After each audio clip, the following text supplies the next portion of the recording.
அறிவு, காலேஜ் முடியும் போது அஞ்சலியும் நின்று கூட்டிட்டு போயிடலாமா? ஆனா அண்ணா, அவங்களுக்கு எப்போ காலேஜ் முடியுதுன்னு தெரியலையே. கொஞ்சம் கேளுடா. தனியா வேற வர தெரியாதுன்னு சொன்னா நம்மளே நின்று கூட்டிட்டு போயிடலாம். ஆனா அண்ணா, அஞ்சலி கூட பேசினாதான் அத்தைக்கு பிடிக்க மாட்டேங்குது. இப்படி இருக்கும்போது நம்ம எப்படி அவங்கள கூட்டிட்டு போறது? அப்புறம் அத்தை நம்ம மேலதானே கோவப்படுவாங்க. பாத்துக்கலாம் அறிவு. தெரு வரைக்கும் கூட்டிட்டு போலாம். அதுக்கப்புறம் அவ தனியா வந்த மாதிரி நம்ம தனியா வந்த மாதிரி காட்டிக்கலாம். சரிங்கண்ணா. அஞ்சலி, அஞ்சலி. அறிவு. என்ன அஞ்சலி, ஏதோ யோசனையில இருந்த மாதிரி இருக்கு. அதெல்லாம் ஒன்றும் இல்லை அறிவு. சரி, ஈவினிங் காலேஜ் எப்போ முடியும்? 4 o'clock ஆகும். அண்ணா, 4 மணி ஆகுமா? அறிவு, நம்ம ஹால் டிக்கெட் வாங்கிட்டு வரையும் கரெக்டா இருக்காதா? கரெக்டா இருக்கும்ண்ணா. அப்போ அஞ்சலி, ஈவினிங்கும் இதே மாதிரி சேர்ந்தே வந்துடலாம். சரி அன்பு. தெரு வரைக்கும் ஒன்னா போலாம். அதுக்கப்புறம் நாங்க முன்னாடி போறோம், நீ பின்னாடி வந்துரு. ஏன்னா அத்தை பார்த்தா பிரச்சனை ஆயிரும். பரவாயில்ல அன்பு, பஸ் ஸ்டாண்ட் வரைக்கும் விட்டா போதும், அதுக்கப்புறம் நானே வந்துடுவேன். அவ்வளவு தூரத்துல எப்படி விட்டுட்டு வர முடியும்? நீ நம்ம தெரு வரைக்கும் எங்க கூட சேர்ந்தே வரலாம். அதுக்கப்புறம் வேணா நீ தனியா வந்த மாதிரி நாங்க தனியா வந்த மாதிரி கிரியேட் பண்ணிக்கலாம். ஓகே அன்பு.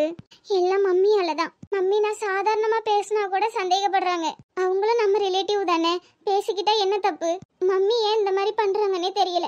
இந்த மம்மியால அன்பு அறிவு கூட என் கூட பழக மாட்டாங்க. ஆனா எனக்கு அன்பு அறிவோட ஃப்ரெண்ட்ஷிப் கடைசி வரைக்கும் வேணும். மம்மி ஏன் புரிஞ்சுக்கவே மாட்டாங்க? மம்மிக்கு பயந்துகிட்டு இவங்க 2 பேரும் என்கிட்ட பேசவே மாட்டாங்க. சே, ஏன் தான் இந்த மம்மி இப்படி இருக்காங்களோ? ரமேஷ், சுரேஷ் பழசெல்லாம் மறந்தது அவங்களுக்கு தெரிய வேண்டாம். தெரியாம எப்படின்னே? நம்ம தான் ரமேஷ் எப்படியாவது சமாளிச்சாகணும். அது தப்பு இல்லையாண்ணே? தப்புதான்ப்பா. ஆனா என்ன பண்றது? இத கேள்விப்பட்டா சுரேஷ் மனைவி தாங்குவாளான்னு தெரியலையே. சரிங்கண்ணே, முடிஞ்ச அளவுக்கு சமாளிச்சு பாப்போம். சரிப்பா. ஏட்டி, இந்த மாதிரி நேரத்துல நான் உனக்கு எப்படிதான் ஆறுதல் சொல்லுவேனே தெரியல. இக்கா, அவரு நல்லா இருக்கும்போது நான் அவரை கரைச்சு கரைச்சு கொட்டினேன். இப்போ அவர் முன்னாடி நான் போய் நின்னாலும் நான் யாருன்னு அவருக்கு தெரியாதுல்லக்கா. அப்படிலாம் ஒன்றும் இல்லடி, நர்ஸ் அப்படிதானக்கா சொல்லிச்சு. ஏக்க, நர்ஸ் அப்படிதான் சொல்லுவாள்வோ. ஒன்றுக்கு ரெண்டா டாக்டர்கிட்ட என்ன ஏதுன்னு கேட்போம். பிரச்சனைன்னு ஒன்று இருந்துன்னு வைங்க, அதுக்கு தீர்வுன்னு ஒன்று இருக்கும். அதே மாதிரி நோயின்னு ஒன்று இருக்குன்னு வைங்க, அதுக்கு மருந்துன்னு ஒன்று கண்டிப்பாக இருக்கும். அப்படியே அண்ணனுக்கு ஏதோ ஒன்றுனா சும்மாயே விட்டுற போகிறோம். எவ்வளோ செலவானாலும் பரவாயில்ல, அதில் பழைய மாதிரி ஆக்கிடலாம். அப்படியாட்டி, ஞாபகம் வர வைக்கிறதுக்கெல்லாம் மருந்து இருக்கோ?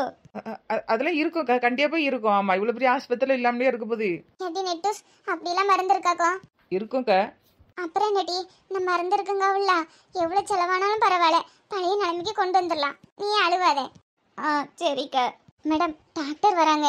டாக்டர், இவங்க தான் பேஷண்டோட ஒய்ஃப். டாக்டர், என்னாச்சு டாக்டர்? யாரெல்லாமோ என்னெல்லாமோ சொல்றாங்க. என் வீட்டுக்காரர்களுக்கு என்னாச்சு? இந்த பாருங்கம்மா, மேல இருந்து விழுந்ததுல காயம் அவ்வளவா படல. ஆனா அதிர்ச்சியில தான் அவருக்கு பழைய ஞாபகங்கள்லாம் போயிருச்சு. இப்போ என்ன பண்றது டாக்டர்? பழைய ஞாபகம்லாம் எப்படி வரும்? பழைய ஞாபகங்கள் வர்றதுக்கு மாத்திரை ஊசி ஏதா இருந்தாலும் போடுங்க டாக்டர். இந்த பாருங்கம்மா, அப்படியெல்லாம் ஒரு மருந்து கிடையாது. அவருக்கு தலையில அடிபட்டு எல்லாத்தையும் மறந்துருந்தாதான் கொஞ்சம் கஷ்டம். ஆனா அதிர்ச்சியில தான் அவருக்கு பழைய ஞாபகங்கள்லாம் போயிருக்கு. அவர் பக்கத்திலே இருந்து உங்க வாழ்க்கையில நடந்ததெல்லாம் பத்தி பேசிட்டு இருந்தீங்கன்னா அவருக்கு ஞாபகம் வர்றதுக்கு கொஞ்சம் வாய்ப்பு இருக்கு. அதுவும் 100% சொல்ல முடியாது, 50% தான். ஆனா அது உங்க கையில தான் இருக்கு. எப்படி டாக்டர்? அவர் கூட உட்காந்து பேசுங்கம்மா. உங்க வாழ்க்கையில நடந்தது, உங்க கல்யாண நாள், அவருக்கு பிடிச்சது எல்லாம் அதை பத்தி பேசுங்க. சரிங்க டாக்டர். நல்ல வேளை அவர் நிறைய புல்லு இருக்கிற இடத்துல விழுந்ததுனால காயங்கள் அவ்வளவா இல்ல. ஏதோ சின்னதா தான் அடிபட்டு இருக்கு. மத்தபடி அவருக்கு எந்த பிரச்சனையும் இல்லம்மா. 2 நாள்ல டிஸ்சார்ஜ் பண்ணி வீட்டுக்கு கூட்டிட்டு போயிடலாம். சரிங்க டாக்டர். நீங்க தாம்மா தைரியமா இருக்கணும். ஏன்னா அவர் பழைய நிலைமைக்கு வர்றதுக்கு உங்களாலதான் முடியும். சரிங்க டாக்டர். அப்புறம் என்னடி, அத டாக்டர் சொல்லிட்டார்ல, பழச பத்தி பேசினா அவருக்கு நினைவு வந்துரும்னு. ஆமாக்கா. நல்ல வேலை, அதிர்ச்சியில தான் பழசெல்லாம் மறந்துருக்காரு. அடிபட்டுனா கஷ்டம்லாம் சொல்லிட்டு போறாவே. ஆமாக்கா. ஆமா, உன் மாமியாருக்கு ஃபோன் பண்ணியா? அந்த கிழவி எங்க போச்சு தெரியலக்கா, ஃபோனே எடுக்க மாட்டுக்கு. சரி விடு, ஊருக்கு போன விஷயம் தெரிஞ்சு வருவாவே. மல்லி, வாங்க. அவனுக்கு தான் ஒண்ணும் இல்லல்ல, கை காலில் தானே அடிபட்டு இருக்கு. பிறகு ஏன் எல்லாருபடியே இருக்கிய? வாங்க, வந்து ஏதாவது சாப்பிடுங்க. ரங்கா, வாமா, வந்து ஏதாவது சாப்பிடு. நீ சாப்பிட்டு தெம்பா இருந்தாதான் அவனை பார்க்க முடியும். ஏங்க, அது வந்து எதுவும் வரண்டாம். அவனுக்கு சின்னதா அடிதானே, அதுக்கு எதுக்கு எல்லாரும் இப்படி மூஞ்ச தூக்கி வச்சுட்டு இருக்கிய? நீங்க சொத்த அமைதியா இருங்க. அமைதியா இருக்கணுமா? ஆமாங்க, எல்லாம் எங்களுக்கு தெரிஞ்சு போச்சு. தெரிஞ்சு போச்சா? என்னட்டி சொல்றா? ஆமாண்ணே, டாக்டர் இப்பதான் வந்து சொல்லிட்டு போறாரு. ரமேஷ், என்னல இது? நம்ம யாருக்கு எது தெரியக்கூடாதுன்னு கட்டி காப்பாத்தணும்னு நினைச்சோமோ எல்லாருக்கும் தெரிஞ்சு போச்சே. ஆமாண்ணே. ரங்கா, நீ இதுக்கு மேலதாம்மா நல்ல தைரியமா இருக்கணும். எப்படினே, எனக்கு இப்படி நடக்கணும்னு இருந்திருக்கு பாருங்க. சரி ஓடுட்டி, அதான் டாக்டர் சொல்லிட்டு போயிருக்காருல, திரும்ப திரும்ப அதையே சொன்னா என்ன, அவருக்கு ஞாபகமா வரப்போகுது. சரிம்மா, எதுவும் வருத்தப்படாத. இக்கா இந்த ஆஸ்பத்திரி பில்லுலாம் கட்டுறதுக்கு கூட என்கிட்ட காசு இல்லைக்க. கொஞ்சம் எனக்கு உதவி பண்ணுவீங்களா? ஏமா இப்படி கேட்க? நாங்க பண்ணாம பிறகு யார் பண்ணுவா சொல்லு? ரங்கா, அதை பத்திலாம் நீ எதுவும் வருத்தப்படாத. ஆல்ரெடி நான் கட்டிட்டேன். கட்டிட்டீங்களங்க? ஆமாக்கா, அண்ணன் வந்த உடனே கட்டிட்டாவே. ரொம்ப நன்றிண்ணே. எப்படியாவது உங்களுக்கு தந்துருவேன். என்னம்மா இது? சுரேஷை நான் என் கூட பிறந்த தம்பியா தான் நினைக்கேன். இதுக்கு மேல காசை திரும்ப தரணும்னா உன் இஷ்டம். அதெல்லாம் ஒன்றும் வேண்டாம் டி, அமைதியே இரு. விக்கி, இதை பத்தி அம்மா கிட்ட சொன்னா எவ்வளோ சந்தோஷப்படுறாங்கன்னு மட்டும் பாருங்களேன். அம்மா, அம்மா, இம்மோ வந்துட்டீங்களா? மாப்பிள்ள வந்து உட்காருங்க, இதாட்ட சாப்பிட்டு போலாம். இம்மா, நான் ஒன்று சொன்னா நீ ரொம்ப சந்தோஷப்படுவேன். எதனால அப்புறம் பேச மாட்டி. மாப்பிள்ள முதல் சாப்பிட்டுட்டோம். சுட சுட சாப்பிட்டு நல்லா இருக்கும்ல? மாப்பிள்ள நீங்க வாங்க. ஐயோ அத்தை, அதெல்லாம் ஒன்றும் வேண்டாம். என்ன மாப்பிள்ள, உங்களுக்காக தான் ஆசை ஆசையா சமைச்சேன். எம்மா, நான் சொல்றது கேளு. என்ன டீ, மாப்பிள்ள ஒரு வாய் சாப்பிட சொல்லு. விக்கி, ஒரு வாய் சாப்பிடுறேன்னு சொல்லுங்க. சரிங்க அத்தை, சாப்பிட்றேன். ஏம்மா, இப்பயாவது நான் சொல்றத கேளாம். சொல்லு டீ. பக்கத்துல வாமா. சொல்லு. ஏம்மா, இந்த வீட்டில் இருக்க பொருளெல்லாம் எடுத்து பேக் பண்ணி வை. எதுக்கு டீ? வாடகை அதிகமாக இருக்குன்னு வேற எதுவும் வீட்டுக்கு போப்புறமா? ஆமாம்மா. எவ்வளோ அட்வான்ஸ், எவ்வளோ வாடகை டீ? அது எதுக்குமா உனக்கு? இல்லை டீ, அம்மாச்சி வீட்டுக்கு இந்த வீடு தான் பக்கமாக இருக்கு. நினச்சா போய் பார்த்துட்டு வந்துடலாம். அதான் கேட்டேன். நீ எங்கேயும் தூரமாக பார்த்துட்டு வந்துட்டியா? எவ்வளோ டீ வாடகை? விக்கி, வாடகை எவ்வளோன்னு சொல்லட்டா? நீயாச்சி அத்தையாச்சி. ஏம்மா, என்ன டீ? ஏம்மா, வீட்டை சுற்றி நல்ல பச்சை பசேன்னு இருக்கும். வீட்டுக்கு அந்த பக்கம் ஒரு ஆலமரம், இந்த பக்கம் ஒரு மாமரம். வீட்டு முன்னாடி மரங்கள். எத்தனை ரூமு டீ? என்ன விக்கி, ரூம் எப்படியும் ஒரு 5-6 இருக்காதா? இருக்கும். ஒரு 5-6 ரூமு. நல்லா பெரிய ஹாலு. கிச்சனை பார்க்கணுமே. கப்பல் நிறுத்துற அளவுக்கு இடம். என்ன டீ, இவ்வளோ பெரிய வீடா? அப்போ வாடகை எவ்வளோ? வாடகை என்னமா வாடகை? அந்த வீட்டு கொல்லப்புறத்துல ஆத்து தண்ணி ஓடுது பார்க்கணும். எப்பா, எவ்வளோ அருமையா இருக்கு தெரியுமா? என்ன டீ வளர்ற? இந்த வீட்டுக்கே வாடகை கொடுக்க முடியாம திணறிட்டு இருக்கோம். இவ்வளோ பெரிய வீட்டை பார்த்துட்டு வந்துட்டு அருமையா இருக்குன்னு புகழ்ந்து தள்ளிட்டு இருக்கா. சொந்த வீட்டுக்கு எதுக்குப்பா வாடகை? என்ன டீ சொல்றா? ஆமாம்மா, நம்ம சொந்த வீட்டுக்கு நம்மளே எதுக்கு வாடகை கொடுக்கணும்? ஹேடி பூரணி, என்ன டீ சொல்றா? ஆமாம்மா, விக்கி நமக்கு சொந்தமா ஒரு வீடு தந்திருக்காவே. உண்மையா டீ? ஆமாம்மா. மாப்பிள்ள, அவ சொல்றதெல்லாம் உண்மையா? நீங்களே உங்க வாயால சொல்லுங்க விக்கி.